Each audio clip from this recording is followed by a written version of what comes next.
Welcome to the show. 2017 is shaping up to be a year of big changes for Washington County with the departure of a county administrator, the prospect of a downtown education hub, and the governor's support of an I-81 expansion. These efforts are put forth by 5 elected commissioners in the county, and here to talk with us about them in greater detail is County Commissioner President Terry Baker. Terry, thank you so much for joining us. We've got a very exciting show ahead for us and a lot of things to cover. So I'm actually going to go ahead and throw it to Ron to kick things off. Well, before Ron starts, I'd just like to thank each and every one of you for the opportunity to be here and discuss the county and where we're at, where we're going, and it's a real honor to be sitting here among all of you, and I'm looking forward to the discussion here this evening. Thank you. Now that you've gotten those initial comments out of the way, you know, over the years, Mayor Brucci and different mayors and councils have recommended and talked about, and the county's talked about, the possibility of combining departments. Where can we combine departments? Have you ever really thought about, are there any places that you've looked at that we might combine for a better service and save money overall? Well, certainly I would be for saving money.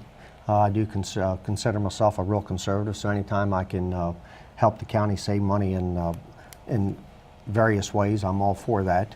I can remember my first term, approximately eight years ago, we worked on the consolidation of the 911 center. Mayor Brucci was the mayor, and I was obviously a commissioner, and we cooperated there, and we pulled together the 911 consolidation efforts. So now all of the city 911 people, they're county employees, and through that deal, the county or the city provides, and this is forever, $400,000 a year to the county for taking on all of those employees. And it was tough at first. I guess new employees going in, working with the county employees and just getting to know each other. But that's turned out to be a real cost savings for everybody, and a real opportunity for consolidation of departments. Also, you know, for me, I would like to see our departments come forward, the city departments, the ones that we do share, and I would like to see both of those departments have an opportunity to speak and to see how that they could possibly do some consolidating. And I know the mayor, once he was elected this term, he talked about the opportunity of putting the old 2+2 committees back together, probably back during your era, Commissioner Byers. And I would like to see us continue some efforts similar to the 2+2, but I don't think it's good to have the same 2 commissioners meeting with the same 2 council people all the time. Somehow do a rotating basis, and we could all sit down and have some, among, you know, the elected officials could sit down and have some real good discussion on how to help the city benefit, the county benefit, and we also need to be cognizant of the municipalities. They need help too. I know for many of the municipalities, we offer county services. We go out and we do all of their water testing and so forth. Of course, they pay us, but you know, we're all, and I'm sure all of the county commissioners would be open to you know, sharing any cost, trying to save it, both the city and the county money. So consolidation of services, I would be for discussing, yes. Colin, do you have any questions for Mr. Baker? Sure. So kind of switching topics a little bit, and I know that we are in the process of looking for a new county administrator. A couple of questions related to that. So I guess the first one is exactly what is the process of filling that position? And I guess in conjunction with that, are we looking at changing the job description at all or potentially expanding it? Well, that'll come out of the discussion with the commissioners. Just recently, we changed our budget and finance director. She's now the chief financial officer. So will we be going to an administrative officer versus county administrator? That'll be the discussion that the commissioners will have. And we did advertise as chief administrator for that position, because when you do a search of that kind, you want to make sure it's a title that's, you know, well known all over the United States. We decided to go U.S. wide with our search, so you know the chief administrative position was advertised in such a manner. But are we going to change the name of it? That'll come down to the commissioner's decision. Gotcha. Is the actual job duties going to change? At all? As of now, we'll mirror what our current administrator is doing, so that could happen, yes, but again, we haven't discussed any of that Okay. yet. Do you see any internal candidates? As far as internal candidates, I hope so. One of the reasons we reached out to a consulting firm is that we really didn't want to know early on who applied for the job. A lot of confidentiality needs to be kept, and once we get down to the final 5-7 recommendations, and then we'll find out if there's internal candidates or not.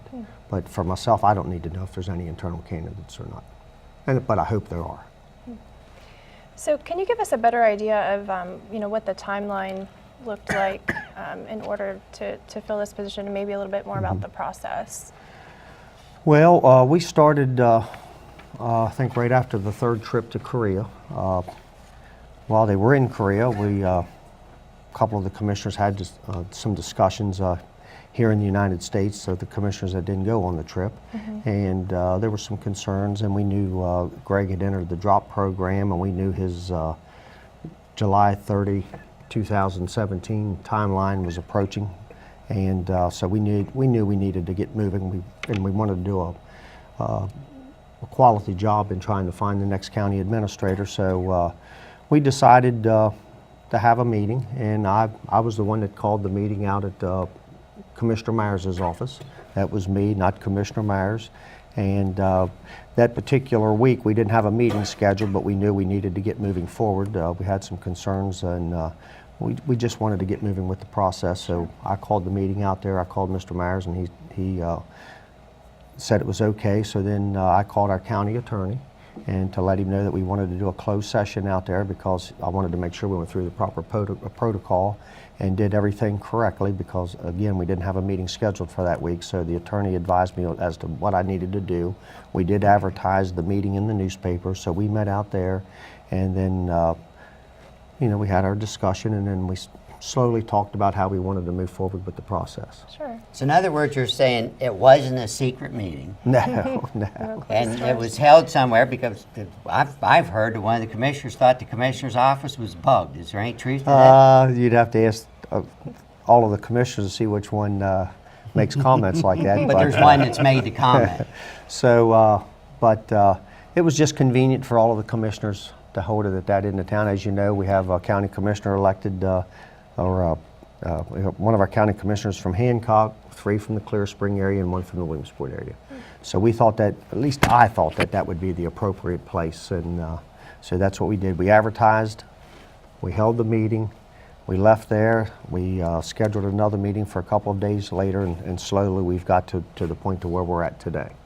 So, but we all did agree that we thought it was proper to go through a consulting firm, and then we assigned that responsibility to Commissioner Myers, and he went and he did all of the research. He reached out to the Maryland Association of Counties, MML League, asked them for recommendations for consultants, and we had a pool of consultants to contact, which we did.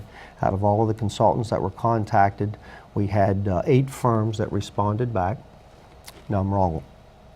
Yes, 5 responded back, and 2 of us told us what their cost would be, and Manpower was unquestionable the most reasonable consultant. 18%, they're going to be charging us 18% of whatever the new county administrator salary will be. So all 5 commissioners then were aware that there was going to be a consulting firm picked Yes. at one particular time, because the confusion seems that it's 2 commissioners don't know things.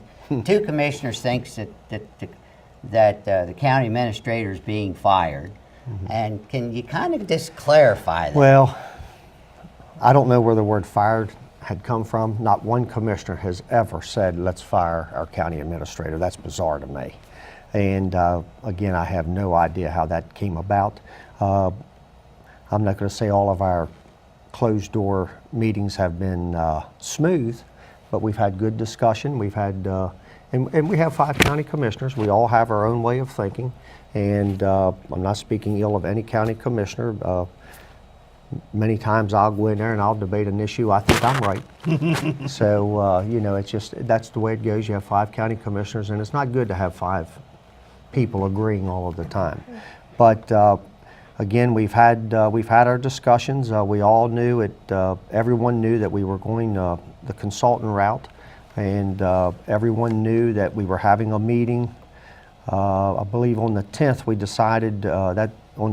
decided we were bringing manpower in on the 12th, which was a Thursday, and we all sat there. We all calibrated our phones. We all looked at our calendars. Our first choice of time was 10 a.m. for the 12th for that meeting, and we all looked at our calendars, and it worked for every commissioner but one. So that county commissioner asked if 1 o'clock would work for everyone, and we all said yes, so we all agreed that we would be there at 1 o'clock on Thursday. So Thursday came, 2 commissioners didn't show up, and you read the reasons in the newspaper. But we did calibrate our phones, we did agree to meet, everyone said that they could make the meeting, and we held the meeting up 30 to 45 minutes with the consultant there, and we had commissioners reach out to the 2 commissioners that weren't present via text messaging, email, and we didn't get a response, and we did wait 30 to 45 minutes before we started the meeting. Well, Commissioner Baker, this has been a great start to the show. We have so much more we want to dive into, so we will be right back with another segment with Mr. Terry Baker.